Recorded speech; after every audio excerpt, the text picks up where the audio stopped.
अस्सलामुअलैकुम वरहमतुल्लाहि वबरकातुहू औज़ुबिल्लाहि मिनश्शैतानिर्रजीम बिस्मिल्लाहिर्रहमानिर्रहीम సూరా 4 అన్-నిసా 116 to 135 ఆయాతులు. అన్-నిసా అనగా స్త్రీలు. ఆయత్ నంబర్ 116. తనకు భాగస్వామ్యం షిర్కు కల్పించటాన్ని అల్లాహ్ ఎట్టి పరిస్థితుల్లోనూ క్షమించడు. షిర్కు మినహా తాను కోరిన వారి ఇతర పాపాలను క్షమిస్తాడు. అల్లాహ్కు సహవర్తులుగా ఇతరులను నిలబెట్టినవాడు మార్గభ్రష్టతలో చాలా దూరం వెళ్ళిపోయాడు. ఆయత్ నంబర్ 117. వారు అల్లాహ్ను వదిలి స్త్రీలను మొరపెట్టుకుంటున్నారు. వాస్తవానికి వారసులు పొగరుబోతు శైతాన్ను మొరపెట్టుకుంటున్నారు. ఇనాసున్ స్త్రీలు. స్త్రీలంటే స్త్రీ దేవతలన్నమాట. ఉదాహరణకు లాత్, ఉజ్జా, మనాత్, నాయిలా మొదలగు దేవతలు, లేక దైవదూతలు అన్న భావం కూడా కావచ్చు. ఎందుకంటే అరబ్ ముష్రికులు దూతలను అల్లాహ్ కుమార్తెలకు భావించి వాటిని పూజించేవారు. విగ్రహారాధన, దైవదూతల పూజ, ఇతర వ్యక్తుల, శక్తుల పూజ వాస్తవానికి శైతాను పూజే. ఎందుకంటే శైతానే మనిషిని దైవ సన్నిధి నుంచి లాక్కుపోయి వీధి వీధిన, వాడవాడన, గడప గడపన ఇతరుల ఆస్థానాల ముందు తల వంచేలా చేస్తాడు. తరువాత ఆయతులో ఈ విషయమే చెప్పబడింది. ఆయత్ నంబర్ 118. అల్లాహ్ వాణ్ణి శపించాడు. శైతాన్ ఇలా అన్నాడు: నీ దాసుల నుండి నేను నిర్ణీత భాగాన్ని పొంది తీరుతాను. నిర్ణీత భాగం అంటే ముష్రిక్కులు తమ దేవీ దేవతల పేర, సమాధులలో ఉన్న తమ పెద్దల, పూర్వీకుల పేర సమర్పించుకునే మొక్కుబడులు, నైవేద్యాలు కావచ్చు. లేక శైతాన్ అపమార్గం పట్టించి తన వెంట నరకానికి తీసుకువెళ్లే నరకవాసుల సమూహం కూడా కావచ్చు. ఆయత్ నంబర్ 119. వారిని దారి నుంచి తప్పిస్తూ ఉంటాను. వారికి ఉత్తుత్తి ఆశలు చూపిస్తూ ఉంటాను. పశువుల చెవులు చీల్చమని వారికి పురమాయిస్తాను. అల్లాహ్ సృష్టిని మార్చమని వారిని ఆదేశిస్తాను. వినండి, అల్లాహ్ను వదిలి శైతాన్ను తన స్నేహితునిగా చేసుకున్నవాడు స్పష్టంగా నష్టపోయినట్లే. శైతాన్ జోక్యం వల్ల, వాడి ప్రేరణ వల్ల మనిషిలో రకరకాల ఆశలు జనిస్తాయి. ధర్మ విరుద్ధమైన కోరికలెన్నో పుట్టుకు వస్తాయి. వాటిని నెరవేర్చుకోవాలన్న ఆరాటంలో అతను సన్మార్గం నుంచి తప్పిపోయి మార్గ విహీనత చివరి అంచుల వరకు వెళ్ళిపోతాడు. చెవులు చీల్చడం అంటే పుణ్యం కొరకు వదిలిపెట్టదలిచిన పశువుల చెవులు కోయటం అని అర్థం. ఆనాడు ముష్రికులు తమ దేవీ దేవతల పేర ఈ విధంగా పశువులను వదిలిపెడతామని మొక్కుకొని దానికి ఆనవాలుగా వాటి చెవులను చీల్చేవారు. బహీరా, సాయిబా పశువులను వారు ఇలాగే చేసేవారు. అల్లాహ్ సృష్టిలో మార్పులు చేయటం అనే మాటకు రకరకాల వివరణలు చెప్పబడ్డాయి. వాటిలో ఒకటి గత అంశంలో వివరించబడినది. అంటే పశువుల చెవులు కోయటం, చీల్చటం, లేక చెవులకు రంధ్రాలు వేయటం. ఇవే కాకుండా అల్లాహ్ సృష్టిలో మార్పు మరెన్నో రకాలుగా జరగవచ్చు. ఉదాహరణకు అల్లాహ్ సృష్టించిన అద్భుత వస్తువుల అసలు ఆశయాన్ని మార్చి వాటిని ఆరాధ్య దైవాలుగా కొలవటం. ఉదాహరణకు అల్లాహ్ సూర్యుణ్ణి, చంద్రుణ్ణి, పర్వతాలను, అగ్నిని వివిధ లక్ష్యాల కోసం సృష్టించాడు. కానీ ముష్రికులు వాటి సృష్టి పరమార్థాన్ని నిర్లక్ష్యం చేసి వాటిని తమ ఆరాధ్య దైవాలుగా చేసుకున్నారు. మార్పు అంటే ప్రకృతి ధర్మాన్ని మార్చటం అన్నది ఒక అర్థం కావచ్చు. లేదా ధర్మాన్ని అధర్మంగా, అధర్మాన్ని ధర్మంగా చేసుకోవటం అన్నది ఒక అర్థం కావచ్చు. అలాగే పురుషులకు, స్త్రీలకు కుటుంబ నియంత్రణ ఆపరేషన్లు చేయించి పిల్లల్ని కనే సామర్థ్యం లేకుండా చేయటం కూడా ఈ మార్పులో ఒక భాగం కావచ్చు. మేకప్ పేరుతో ఆడవారు మగవారిలా, మగవారు ఆడవారిలా తయారవటం, పచ్చబొట్లు వేయించుకోవటం వంటివి కూడా ఈ మార్పులో అంతర్భాగమై ఉండవచ్చు. ఇవన్నీ శైతాను పోకడలే. వీటికి దూరంగా ఉండటం ఎంతో అవసరం. అయితే పశువుల నుండి అధిక ఉత్పత్తిని, ప్రయోజనాన్ని ఆశించి ఈ రకమైన చర్యలు తీసుకుంటే అది సమ్మతమే. ఉదాహరణకు పోతు పశువులకు బుడ్డ కొట్టించడం. అలాంటి పశువులను కుర్బానీ సందర్భంగా మహాప్రవక్త సల్లల్లాహు సల్లం జిబా చేసినట్లు ఆధారాలున్నాయి. ఒకవేళ అలాంటి పశువులు ధర్మసమ్మతం కాని పక్షంలో దైవ ప్రవక్త సల్లల్లాహు సల్లం వాటిని కుర్బానీ కొరకు ఉపయోగించేవారు కాదు. ఆయత్ నంబర్ 120. వాడు వారికి వట్టి వాగ్దానాలు చేస్తూ ఉంటాడు, ఆశలు కలిగిస్తూ ఉంటాడు. కానీ శైతాను వారితో చేసే వాగ్దానాలన్నీ మోసపూరితమైనవే. ఆయత్ నంబర్ 121. ఇటువంటి వారు చేసుకోవాల్సిన స్థలం నరకం. ఇక వారికి దాని నుంచి తప్పించుకునే మార్గం ఏదీ ఉండదు. ఆయత్ నంబర్ 122. కాగా ఎవరు విశ్వసించి సత్కార్యాలు చేస్తారో వారిని మేము క్రింద కాలువలు ప్రవహించే స్వర్గ వనాల్లోకి తీసుకుపోతాము. అందులో వారు కలకాలం శాశ్వతంగా ఉంటారు. ఈ అల్లాహ్ వాగ్దానం సత్యమైనది. అల్లాహ్ కంటే సత్యమైన మాట పలికేదెవరు? శైతాన్ వాగ్దానాలు మోసపూరితమైనవై ఉంటాయి. కానీ మానవుడు కూడా విచిత్రమైన వాడు. వాడు సత్యవంతులు చెప్పే మాటలను చాలా తక్కువగా నమ్ముతాడు. కానీ ఆడి తప్పేవారి మాటలను గుడ్డిగా నమ్మేస్తాడు. లోకంలో మీకు ఎటు చూసినా శైతాను మార్గంలో నడిచేవారు అత్యధిక మంది కానవస్తారు. కానీ అల్లా వచనాలను ఆచరించేవారు బహు కొద్దిమంది మాత్రమే కనబడతారు. నాకు కృతజ్ఞులై మెలిగే దాసులు కొద్దిమందే ఉంటారని దేవుడు స్వయంగా సెలవిస్తున్నాడు. సూర సభ 13 ఆయత్ నంబర్ 123. నిజస్థితి సాఫల్యం మీ ఆకాంక్షలకు అనుగుణంగా కానీ గ్రంథవహుల ఆశలు అభిలాషలపై ఆధారపడి కానీ లేదు. చెడుకు పాల్పడినవాడు ఎవడైనా దాని ఫలితాన్ని అనుభవిస్తాడు. దైవ సమక్షంలో తనను సమర్థించే తనను ఆదుకునే వారెవరిని అతడు పొందలేడు. ఆయత్ నంబర్ 124. సత్కార్యాలు చేసేవారు వారు పురుషులైనా స్త్రీలైనా విశ్వసించి ఉంటే ఇలాంటి వారు తప్పకుండా స్వర్గంలో ప్రవేశిస్తారు. వారికి ఖర్జూరపు విత్తనంపై ఉండే ఘాటుకు సమానంగా కూడా అన్యాయం జరగదు. పరలోకంలో తాము మోక్షం పొందటం ఖాయమని గ్రంథవహులు సంబరపడేవారు. వారి భ్రమలను పటాపంచలు చేస్తూ అల్లా కేవలం ఆశలు అభిలాషలపై పరలోక సాఫల్యం ఆధారపడి లేదని, దానికోసం విశ్వాసం, ఈమాన్ మరియు సదాచరణ అమలు సాలిహ అవశ్యమని స్పష్టం చేశాడు. దీనికి భిన్నంగా కర్మల పత్రంలో దుష్కార్యాలు నమోదై ఉంటే శిక్షను చవిచూడవలసి ఉంటుందని, ఆ శిక్ష నుంచి తప్పించే సహాయకుడెవడు అక్కడ ఉండబోడని కూడా అల్లాహ్ విపులీకరించాడు. ఈ ఆయతులో అల్లాహ్ గ్రంథవహులతో పాటు విశ్వాసులను కూడా బోధపరిచాడు. యూదుల క్రైస్తవుల మాదిరిగా వారు కేవలం ఆశలు ఆకాంక్షలలోనే ఉండిపోరాదని, సదాచరణ పట్ల శ్రద్ధ వహించాలన్నది దీని అసలు ఉద్దేశం. కానీ విచారకరమైన విషయం ఏమిటంటే ఇన్ని హెచ్చరికలు చేయబడిన ముస్లింలు నిశ్చింతంగా అందమైన కలలుగంటూ సదాచరణకు దూరమై కాలక్షేపం చేస్తూ ఉండిపోతున్నారు. ఆయత్ నంబర్ 125. ఒక వ్యక్తి అల్లా ముందు తల వంచి సదాచార సంపన్నుడై ఉండి ఏకాగ్రత చిత్తుడైన ఇబ్రహీం ధర్మాన్ని అనుసరిస్తే ధర్మం రీత్యా అతని కంటే ఉత్తముడు మరెవడు కాగలడు. ఇబ్రహీం అలైహిస్సలాంను అల్లా తన మిత్రునిగా చేసుకున్నాడు. ఇక్కడి సాఫల్యానికి ఒక ప్రమాణం, ఒక ఆదర్శం చూపబడింది. అదేమిటంటే ఇహపరలోకంలో విజయం, మోక్షం పొందగోరిన వాడు తన్ను తాను బేషరతుగా అల్లాహకు సమర్పించుకోవాలి, సదాచరణ చేయాలి, తమ పితామహుడైన ఇబ్రహీం అలైహిస్సలాం ధర్మాన్ని ఆదర్శంగా తీసుకోవాలి. ఎందుకంటే ఇబ్రహీం అలైహిస్సలాంను దేవుడు తన నేస్తంగా చేసుకున్నాడు. ఎవరి హృదయంలో అల్లా పట్ల నిజమైన ప్రేమాభిమానాలు గూడు కట్టుకుంటాయో, వేరెవరికి అందులో చోటు లేకుండా ఉంటుందో అతడు నేస్తం లేక స్నేహితుడు, ఖలీల్ అనబడతాడు. ఖలీల్ అనేది కర్తాపదం. కర్తాపదంలో చేసేవాడని అర్థం వస్తుంది. ఈ విధంగా ఖలీల్ అనే మాటకు అభిమానించేవాడు అని అర్థం. అయితే కొంతమంది దీన్ని కర్మణి పదంగా భావించారు. కర్మణి పదంలో చేయబడ్డవాడు అనే అర్థం వస్తుంది. ఈ విధంగా ఖలీల్ అన్న పదానికి అభిమానించబడినవాడు అన్న భావం వస్తుంది. రెండు అర్థాలు సరైనవే. ఎందుకంటే ఇబ్రహీం అల్లాహ్ను అభిమానించారు, అల్లా చేత అభిమానించబడ్డారు కూడా. అంతిమ దైవ ప్రవక్త సల్లల్లాహు అలైహి వసల్లం ఇలా ప్రకటించారు: ఇబ్రహీమును స్నేహితునిగా చేసుకున్నట్లే అల్లా నన్ను కూడా స్నేహితునిగా చేసుకున్నాడు. ఆయత్ నంబర్ 126. ఆకాశాలలో భూమిలో ఉన్న సమస్తము అల్లాహ్దే. అల్లాహ్ అంటిని పరివేష్టించి ఉన్నాడు. ఆయత్ నంబర్ 127. ఓ ప్రవక్త, వారు నిన్ను స్త్రీల విషయమై ధర్మాదేశం ఏమిటని అడుగుతున్నారు. వారికి చెప్పు, అల్లాహ్ స్వయంగా వారి విషయంలో మిమ్మల్ని ఆదేశిస్తున్నాడు.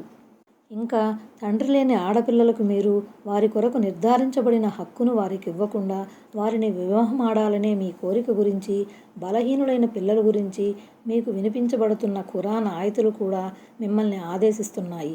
ఇంకా తండ్రి లేని బిడ్డల విషయంలో న్యాయంగా వ్యవహరించమని కూడా ఆయన మీకు ఆజ్ఞాపిస్తున్నాడు. మీరు ఏ మంచి పని చేసినా దాని గురించి అల్లాహ్కు పూర్తిగా తెలుసు. స్త్రీల హక్కుల గురించి ఆనాడు జనులు వెలిబుచ్చే సందేహాలకు ఈ ఆయతుల సమాధానాలు ఇవ్వబడ్డాయి. పైన అరబ్బీ వాక్యంలోని మా యుత్ల అలైకుం మీకు చదివి వినిపించబడే ఆయతులన్న పదం అల్లాహ్ యుఫ్తీకుం అల్లా మిమ్మల్ని ఆదేశిస్తున్నాడన్న వాక్యంతో అతఫ్ సంబంధాన్ని కలిగి ఉంది. దాని ప్రకారం అర్థం ఇలా వస్తుంది: అల్లాహ్ దేని గురించి వివరిస్తున్నాడు? అలాగే అనాథ బాలికలకు సంబంధించి గ్రంథంలో ఇంతకు మునిపే అవతరించిన వాక్యాలు కూడా ఈ విషయాన్ని విపులీకరిస్తున్నాయి. నిసా సూరాలోని 3వ ఆయతులో ఈ తఫ్సీళ్లు ఉన్నాయి. అందంగా ఉన్న అనాథ ఆడపిల్లలను మీరు పెండాడటానికైతే ఎగబడతారు కానీ వారి మహర్ హక్కును చెల్లించరు. ఇది అన్యాయం అని అక్కడ చెప్పబడింది. అరబ్బీలో రగిబా అంటే ఆసక్తి చూపటం. వాస్తవంలో ఈ పదం 2 అర్థాల కోసం ఉపయోగించబడుతుంది. 1 రగిబ ఫీ ఆసక్తిని కలిగి ఉండటం, 2 రగిబ అన్ ఆసక్తి లేకపోవటం. దీని ప్రకారం పై ఆయతును 2 విధాలుగా తర్జుమా చేయవచ్చు. పై ఆయతులో కేవలం తర్గబూన అని మాత్రమే ఉంది. తర్గబూన అనేది రగిబకు వర్తమాన క్రియారూపం అన్న విషయాన్ని గుర్తుంచుకోవాలి. తర్గబూన తర్వాత ఫీ అయినా ఉండవచ్చు, అన్ అయినా ఉండవచ్చు. ఉర్దూ అనువాదకులు దాని తర్వాత ఫీ ఉన్నట్లుగా భావించి తర్జుమా చేశారు. వారిని వివాహం ఆడాలనే మీ కోరిక గురించి అని. ఇక రెండో అర్థం తీసుకుంటే, అనగా తర్గబూన తర్వాత అన్ ఉన్నట్లు భావించినట్లయితే వారిని వివాహం ఆడాలనే కోరిక మీకు లేనప్పుడు అని అనువదించవలసి వస్తుంది. రగిబ అన్ అనే పదానికి ఆసక్తి లేకపోవటం, నిర్లక్ష్యం చేయటం అనే అర్థాలున్నాయంటానికి ఇంకో ఉదాహరణ కూడా ఖురాన్లో ఉంది. వమన్ యర్గబు అన్ మిల్లతి ఇబ్రహీమ ఇల్లా మన్ సఫిహ నఫ్సహ్. శుద్ధ అవివేకి మాత్రమే ఇబ్రహీం ధర్మాన్ని నిర్లక్ష్యం చేస్తాడు. కట్ శుద్ధ అవివేకి మాత్రమే ఇబ్రహీం ధర్మాన్ని నిర్లక్ష్యం చేస్తాడు. అల్బకరా సూరా 130వ ఆయతు. రెండవ అనువాదం దృష్ట్యా భావం ఇలా వస్తుంది. తండ్రి లేని ఆడపిల్ల అందంగా లేనప్పుడు ఆమె ఆలనాపాలన చూస్తున్నవారు ఆమెను పెండ్లాడటం పట్ల ఆసక్తి చూపరు, లేదా ఆమెతో పాటు ఆసక్తి వారసులైన ఇతరులు కూడా ఆమెను నికా చేసుకోవడానికి ముందుకు రారు. వేరొక చోట ఆమెకి ఇచ్చి పెండ్లి చేయటం పట్ల కూడా శ్రద్ధ కనబరచరు. ఆమెకు చెందవలసిన వారసత్వ హక్కులో వేరొకరు భాగస్వాములు కాకూడదన్న దురుద్దేశంతో మొదటి అనువాదాన్ని తీసుకున్నా, రెండవ అనువాదాన్ని తీసుకున్నా అంతిమంగా భావం మాత్రం ఒక్కటే. పైన పేర్కొనబడిన రెండు పద్ధతులు అన్యాయపూరితమైనవే. ఖురాన్ ఈ రెండు రకాల అన్యాయాలను ఖండిస్తోంది. అనాథ బాలికల వ్యవహారంలోనూ నిసా సూరాలోని 3వ ఆయతు చూడండి. బలహీనులు, నిస్సహాయులైన బాలల విషయంలోనూ నిసా సూరా 11వ ఆయతు మీకు చదివి వినిపించబడే వాక్యాలలో కూడా మీకు దేవుని మార్గదర్శక సూత్రాలు లభిస్తాయి. నిసా సూరా 11వ ఆయతులో కొడుకులతో పాటు కూతుళ్లకు కూడా ఆస్తిలో భాగం ఇవ్వాలని ఆజ్ఞ ఇవ్వబడింది. కారణం ఏమిటంటే, అజ్ఞాన కాలంలో ఇస్లాంకు పూర్వం సంతానంలో పెద్దవారిని మాత్రమే వారసులుగా పరిగణించి చిన్నవారికి, బలహీనులకు, ఆడవారికి అన్యాయం చేసేవారు. అయితే ఇస్లామీయ షరీతు వీళ్ళందరినీ ఆసక్తి వారసులుగా, హక్కుదారులుగా ఖరారు చేసింది. అనాథల పట్ల న్యాయసమ్మతంగా వ్యవహరించండి అన్న దైవ గ్రంథంలోని ఉపదేశం కూడా మీకు పదే పదే చదివి వినిపించబడుతుంది. తండ్రి లేని ఆడపిల్ల అందగత్తైనా కాకపోయినా సరే ఆమె ఎడల మీ వ్యవహారం ఒకే విధంగా ఉండాలి. రెండు పరిస్థితుల్లోనూ మీరు ఆమెకు న్యాయం చేయాలి. ఆయత్ నంబర్ 128. భర్త తనను ఈసడించుకుంటాడనో లేక తనను పట్టించుకోవడనో స్త్రీకి భయమున్నప్పుడు వారిద్దరూ పరస్పరం సర్దుబాటు చేసుకుంటే అందులో వారిరువురిపై ఏమాత్రం దోషం లేదు. సర్దుబాటు అన్నింటికన్నా మేలైనది. పేరాస్ అనేది ప్రతి ప్రాణిలోనూ పొందుపరచబడి ఉంది. ఒకవేళ మీరు ఔదార్యాన్ని చూపి భయభక్తుల వైఖరిని అవలంబించినట్లయితే మీ వ్యవహార శైలి అల్లాహుకు తెలుస్తుంది. ఏ కారణంగానైనా భర్త తన భార్యను దూరంగా ఉండటమో లేక ఆమెను నిర్లక్ష్యం చేయటమో చేస్తే, లేదా ఒకరికన్నా ఎక్కువ మంది భార్యలున్నప్పుడు అందచందాల రీత్యా వెనుకంజ వేసిన భార్య పట్ల ఉదాసీనంగా ఉండటం లాంటివి చేస్తే, అట్టి పరిస్థితుల్లో భార్య తన భర్తతో ఏదైనా ఒక అవగాహనకు వస్తే, ఉదాహరణకు మహర్ సొమ్ములు వదులుకోవటం, లేక మనోవర్తిని వదులుకోవటం, లేదా తన వంతును త్యాగం చేయటం వంటివి చేస్తే అందులో తప్పులేదు. ఎందుకంటే పరస్పర సదవగాహన లేక సర్దుబాటు వైఖరి సర్వ విధాల శ్రేయస్కరం. విశ్వాసుల మాతయగు సౌదా రజియల్లాహు అన్హా కూడా ముసలితనంలో తన వంతును తన సవతి అయిన ఆయిషా రజియల్లాహు అన్హా కోసం త్యాగం చేశారు. ఈ నిర్ణయాన్ని దైవ ప్రవక్త సల్లల్లాహు అలైహి వసల్లం కూడా ఆమోదించారు. అరబ్బీలో షహా అంటే పేరాస, పిసినారితనం, స్వార్థ ప్రియత్వం అనే అర్థాలు వస్తాయి. సాధారణంగా ప్రతి ఒక్కరికి సొంత లాభం అత్యంత ప్రీతికరం అయి ఉంటుంది. దానికోసం ప్రతి ప్రాణి పిసినారిగాను, పేరాస్తోనూ వ్యవహరిస్తుంది. ఆయత్ నంబర్ 129. మీరు ఎంతగా ఆశించినప్పటికీ, సాయశక్తులా ప్రయత్నించినప్పటికీ మీ భార్యలందరి మధ్య మీరు అన్ని విధాలా న్యాయం చేయటం అన్నది మీ వల్ల కాని పని. కాబట్టి మీరు పూర్తిగా ఒక ఆమె వైపుకు మొగ్గిపోయి రెండో ఆవిడిని అనిశ్చిత స్థితిలో పడవేయకండి. ఒకవేళ మీరు మీ ధోరణిని సర్దిద్దుకుని భయభక్తుల తక్వాతో మసలుకుంటే నిశ్చయంగా అల్లాహ్ క్షమించేవాడు, కనికరించేవాడు. మనిషి ఎంత న్యాయశీలుడైనప్పటికీ ప్రేమానురాగాల రీత్యా భార్యలందరి మధ్య సమభావం చూపటం అన్నది సాధ్యం కాని పని. అన్న వస్త్రాలు సమకూర్చటంలో, ఇతరత్రా భౌతిక అవసరాలు తీర్చడంలో అతడు హెచ్చుతగ్గులు లేకుండా మసలుకున్నప్పటికీ మానసికంగా మాత్రం సమభావాన్ని పాటించలేడు. ఒకరికన్నా ఎక్కువ మంది భార్యలున్నప్పుడు అతని మనసు ఒకామె వైపు ఎక్కువగా మొగ్గిపోవచ్చు. ఎందుకంటే ప్రేమ అన్నది మనసుతో ముడిపడినది. దానిపై అదుపు సాధ్యం కాదు. స్వయంగా అంతిమ దైవ ప్రవక్త సల్లల్లాహు సల్లంనే చూడండి. తన సతీమణుల్లో ఆయన సల్లల్లాహు సల్లం ఆయిషా రజియల్లాహు అన్హాను అధికంగా ప్రేమించేవారు. భార్యల మధ్య న్యాయం చేయాలన్న కోరిక ఉన్నప్పటికీ న్యాయం చేయడం అసాధ్యమని అనబడటంలోని మర్మం ఏమిటంటే, తిండి తిప్పల విషయంలో మీరు సమానంగా వ్యవహరించినా ఒక ఆమె వైపుకు మొగ్గిపోతున్న మనసును మాత్రం నియంత్రించలేరు. అయితే ఈ మానసిక దౌర్బల్యంపై దేవుడు నిలదీయడు. మహాప్రవక్త సల్లల్లాహు సల్లం ఈ విషయంలో మన ముందు ఓ ఉత్తమ ఆదర్శాన్ని నెలకొల్పారు. కానీ చాలామంది ఇక్కడే దెబ్బతింటూ ఉంటారు. తమ ఈ మానసిక ప్రేమ మూలంగా ఒక భార్య వైపుకు పూర్తిగా మొగ్గిపోయి ఇతర భార్యల హక్కుల్ని ఉపేక్షిస్తూ ఉంటారు. తమకు ప్రియాతి ప్రేమైన భార్యను సుఖపెట్టడానికి అష్టకష్టాలు పడతారు. కానీ ఇతర భార్యల కనీస అవసరాలు కూడా తీర్చరు. వారి కష్టసుఖాలను కనీసం అడిగి తెలుసుకోరు. పైగా వాళ్లను డోలాయమాన స్థితిలో వదిలివేస్తారు. అంటే వాళ్లతో అటు సవ్యంగా కాపురమూ చేయరు, ఇటు వాళ్ళను విడాకులైనా ఇవ్వరు. ఎటూ కాని పరిస్థితుల్లో ఉంచి వారి జీవితాలతో ఆడుకుంటారు. ఇది అన్యాయం, దుర్మార్గం. ఇస్లాం దీన్ని అరికట్టగోరుతుంది. భార్యల మధ్య పక్షపాత వైఖరిని అవలంబించే వ్యక్తినుద్దేశించి దైవ ప్రవక్త సల్లల్లాహు అలైహి వసల్లం ఇలా వక్కాణించారు. ఎవరికైతే ఇద్దరు భార్యలుండగా అతడు ఒక ఆమె వైపుకు మొగ్గిపోతాడో, అంటే మరొక ఆమెను ఉపేక్షిస్తాడో, అతడు ప్రళయ దినాన శరీరంలోని ఒక పార్శ్వం పడిపోయిన స్థితిలో వస్తాడు. ఆయత్ నంబర్ 130. ఒకవేళ వారిరువురు విడిపోవటం జరిగితే అప్పుడు అల్లాహ్ తన విస్తృతమైన అనుగ్రహంతో వారిరువురికి ఒకరి అవసరం ఇంకొకరికి లేకుండా తోడ్పడతాడు. అల్లాహ్ అపారమైన విస్తృతి కలవాడు, వివేక సంపన్నుడు. ఇది ఆఖరి స్థితి. ఎంత ప్రయత్నించినా ఆలుమగల మధ్య రాజీ సాధ్యం కానప్పుడు విడాకుల తలాక్ ద్వారా వేర్పడిపోవటమే మంచిది. విడిపోయిన తర్వాత ఆ మగవాడి అభిరుచికి తగ్గ భార్య దొరుకుతుందేమో, అలాగే ఆ స్త్రీకి ఆమె స్వభావంతో సమన్వయం చెందగల భర్త దొరుకుతాడేమో. ఇస్లాం తలాక్ అత్యంత అయిష్టకరమైన ఘట్టంగా అభివర్ణించబడింది. ఒక హదీసులు ఇలా ఉంది: తలాక్ ధర్మసమ్మతమే, కానీ ధర్మసమ్మతమైన వాటిలో అల్లాహ్ ఎంతో అయిష్టకరమైనది తలాక్. అయినా సరే విడాకులకు అల్లాహ్ అనుమతించాడు. ఎందుకంటే ఒక్కోసారి పరిస్థితులు ఎంత సంక్లిష్టంగా రూపుదాలుస్తాయంటే విడిపోవటం వినాగత్యంతరం ఉండదు. విడాకులే వారి పాలిటి మేలనిపిస్తాయి. కాబట్టి సర్దుకుపోవటం ఇక అసంభవం అనుకున్నప్పుడే విడాకులను ఆశ్రయించాలని ఖురాన్, హదీసులు చెబుతున్నాయి. పైన పేర్కొనబడిన హదీసు ఆధారాల రీత్యా బలహీనమైనదైనప్పటికీ భార్యాభర్తల మధ్య సర్దుబాటు అసాధ్యంగా పరిణమించినప్పుడే ఈ హక్కును వినియోగించాలని ఖురాన్ మరియు సున్నతుల ద్వారా స్పష్టమవుతుంది. గమనిక: పైన పేర్కొనబడిన అబూదావుద్లోని హదీసును షేక్ అల్బానీ గారు బలహీనమైనదిగా ఖరారు చేశారు. అయితే షరియత్ పరమైన కారణమేదీ లేకుండా విడాకులు ఇవ్వటం అవాంఛనీయం అన్న విషయంలో మాత్రం ఎలాంటి సందేహం లేదు. ఆయత్ నంబర్ 131. ఆకాశాలలో భూమిలో ఉన్న సమస్తము అల్లాహ్దే. అల్లాహ్కు భయపడుతూ మెలగవలసిందిగా మేము మీకు పూర్వం గ్రంథం వసగబడిన వారికి మీకు ఆజ్ఞాపించాము. ఒకవేళ మీరు తిరస్కరిస్తే ఆకాశాలలో భూమిలో ఉన్నదంతా అల్లాహ్దేనని, అల్లాహ్ అక్కరలు లేనివాడని, స్తోత్రనీయుడని మరువకండి. ఆయత్ నంబర్ 132. ఆకాశాలలో భూమిలో ఉన్న వస్తువులన్నీ అల్లాహ్ అధీనంలోనే ఉన్నాయి. కార్యనిర్వహకారిగా అల్లాహ్ చాలు. ఆయత్ నంబర్ 133. అల్లాహే గనక తలిస్తే ఓ ప్రజలారా మిమ్మల్ని తొలగించి మీ స్థానంలో ఇతరులను తేగలడు. ఈ పని చేయగల పూర్తి శక్తి అల్లాహ్కు. ఇది దేవుని ప్రచండ శక్తికి నిదర్శనం. విముఖత చూపిన వారి అవసరం ఆయనకు లేదు.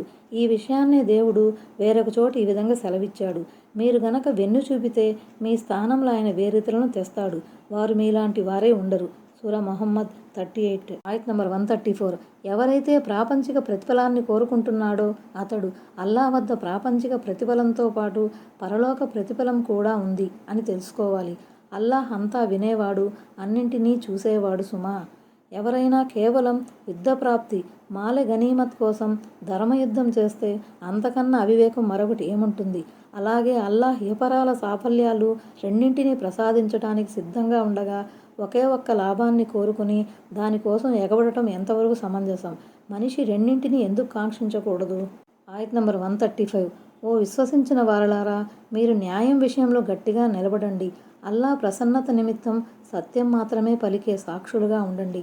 అది మీ స్వయానికి, మీ తల్లిదండ్రులకి, మీ బంధువులకు వ్యతిరేకంగా పరిణమించినా సరే, అతను ధనికుడైనా పేదవాడైనా సరే, వారి పట్ల అల్లాహ్ మీకన్నా ఎక్కువ శ్రేయోభిలాషి. కాబట్టి మీరు మీ మనోవాంఛకు లొంగిపోయి న్యాయాన్ని వేడకండి. ఒకవేళ మీరు మీ సాక్ష్యాన్ని వక్రీకరించినా, సాక్ష్యం చెప్పడానికి విముఖత చూపినా మీరు చేసే పనులన్నీ అల్లాహకు తెలుసుమా.